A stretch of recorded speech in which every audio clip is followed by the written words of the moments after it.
When our colleague David Green interviewed Kendrick Lamar, the rapper had this to say about his childhood. I was raised inside the gang culture. That reality hung over our entire conversation. And I should say, there is language coming some might find offensive. Now, when you think of music in 2015, you have got to think Kendrick Lamar. All's my life I has to fight. His album, To Pimp a Butterfly, scored 11 Grammy nominations, more than any other artist. And this song became an anthem for the Black Lives Matter movement against police abuse. We gon' be all right. We gon' be all right. We gon' be all right. Lamar grew up in Compton, California in the 80s and 90s. He was surrounded by poverty and gang wars. Do I have this right? You saw your first murder when you were 5 years old? Yes, sir. What happened? It was outside my apartment unit. A guy was out there serving his narcotics, and somebody rolled up and with a shotgun blew his chest out. We're kids playing in this apartment unit, riding our bikes or whatnot. So immediately it done something to me right then and there to let me know that this is not only something that, I'm looking at, but it's something that maybe I have to get used to. You dig what I'm saying? How close were you to going down a really bad path as a teenager? How close? I was on the edge, fast, in a hurry. You grow up inside these neighborhoods and these communities, and you have friends that you love, friends that you grew up with since elementary, and you have their trust and you have their loyalty. So it brings influence. So no matter how much of a leader I thought I was always under the influence, period. Most of the times when they're involved in these acts of destruction, I was right there. We made a right, they made a left, they made a right, they made a left. We was just circling life. My mama called. Hello? What you doing? Kicking it. I should have told her I'm probably about to catch my first offense with the homies. Kendrick Lamar says he has hurt people and that music saved him.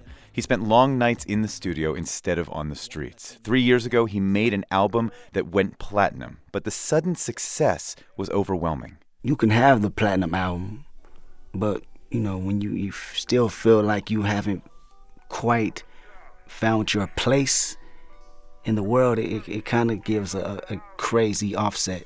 When you go inside these places, no matter how much money you have, no matter how much success, when you still feel like you're not comfortable, where's the feeling in that?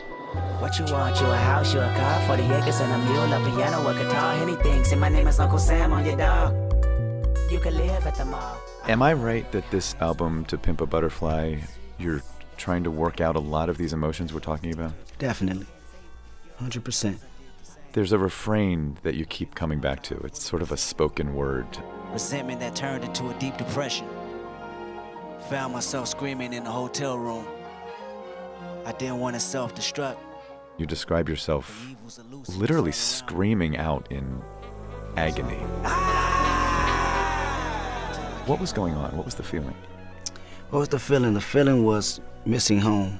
The feeling was I should be with my family right now when they're going through hardships with the loss of my dearly friends that's constantly passing while I'm out on this road. The feeling was, how am I influencing so many people on this stage rather than influencing the ones that I have back home? That's the feeling, being inside the hotel room, and these thoughts are just pondering back and forth while I look at this ceiling all night. So you're out there on tour, and you literally have friends back home who are still involved in violence, and in some cases you're losing them. Yeah, they're losing lives. My closest friends. I probably lost more friends in this past summer than any other summer. Is there a person you lost who you'd want to tell me about, someone who really felt close to you? Yeah, definitely. Chad Keaton. He was like my little brother. We grew up in the same community. I was actually best friends with his older brother, which is incarcerated right now. And him just always telling me to make sure that, Chad is on the right path. And he was on the right path. But, things happen where, sometimes the good are in the wrong places, and that's exactly what happened. What happened to him? He got shot. friend. A friend never leave Compton for profit or leave his best friend, little brother. You promised you watch him before they shot him. Where was your antennas? As much as Lamar makes this album personal, people have taken the music to mean much more. There's this one lyric that's created a lot of controversy, especially because Lamar's music has been so important to the Black Lives Matter movement. He insists he is singing about himself here, but some think he's calling on people to look at their own behavior before they take out anger on the police. And there is a word here that some could find offensive. So why did I weep when Trayvon Martin was in the street? When gang banging make me kill a nigga blacker than me? Hypocrite. It's not me pointing at my community, it's me pointing at myself. I don't talk about these things if I haven't lived them. And I've hurt people in my life. It's something I still have to think about when I sleep at night. So when you call yourself a hypocrite, what message are you sending to yourself there? The message I'm sending to myself, I can't change the world until I change myself first.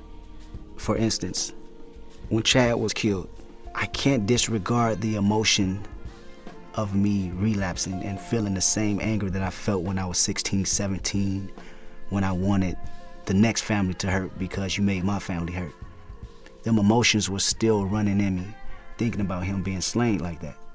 Whether I'm a rap star or not, if I still feel like that, then I'm part of the problem rather than the solution. This has been such a somber conversation. Does this capture sort of your world as a musician, or are there moments when you can have some fun making music and, you know, don't have to think at such a deep level? Yes, definitely. Definitely it is. But I think that the depth is needed. And there's a lot of other artists that's doing things outside of that depth that I enjoy. That music that, you know, I can actually have fun to and not be in depth and think about, then I appreciate that. But as long as I'm doing it right now, I'm going to continue to say just a little bit more that pertains to, you know, what's going on. I got a bone to pick.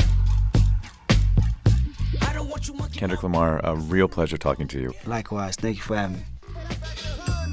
I'm mad, but I ain't stressing. True friends. One question.